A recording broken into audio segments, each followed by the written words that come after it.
ભારતની ભૂમિને પાવન કરનાર મહાન સંત કબીર જીવનભર ગૃહસ્થી જીવન જીવીને કપડાં વણતા રહ્યા.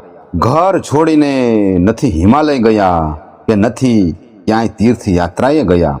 પોતાનું સ્વકર્મ કરતા કરતા જ પરમ જ્ઞાની મહાન સંત થયા અને માનવ માત્ર માટે મુક્તિના દ્વાર ખોલી નાખ્યા. સંત કબીર કહે છે, પરમાત્મા પોતે જ સંસારના આવા તાણાવાણા ગૂંથીને લજ્જિત નથી થતા, તો હું ગરીબ વણાટકામ કરીને લજ્જિત કેવી રીતે થાવ?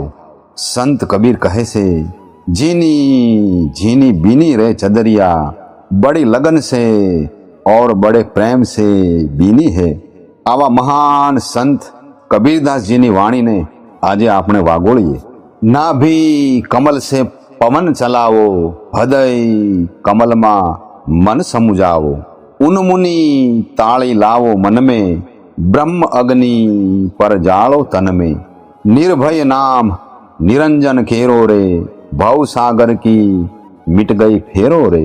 सत्य शब्द को दृढ़ करूं ग्रहिए, काम क्रोध को संग न लइए. बाहिर जोता ता भीतर हेरे रे, गगन मंडल में निष्दिन ठेरे रे. मीट गई ममता मीट गई आशा, સહજ હી ખેલે રે કબીરા દાસા. આ વાણીનો અર્થ આપણા સંતો ભક્તો આવી રીતે કરે છે.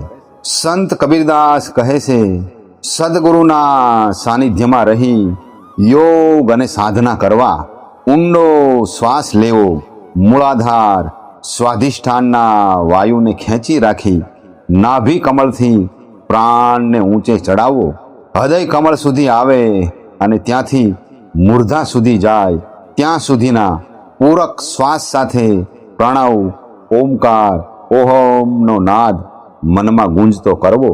ત્યાં શ્વાસ સ્થિર કરી કુંભક કરી પાછા વળતા મલિન પ્રાણને ઉચ્છ્વાસ સાથે મનના સંકલ્પો વિકલ્પો કે માયાના કચરા સાથે બહાર ફેંકતી વખતે સોહમનું આવર્તન કરવું, જેથી બ્રહ્મ અગ્નિ પ્રગટ થશે, જે પિંડની તમામ અશુદ્ધિઓને બાળી નાખશે અને નિર્ગુણ નિરાકાર નિરંજન સાથે અતૂટ નાતો જોડી દેશે.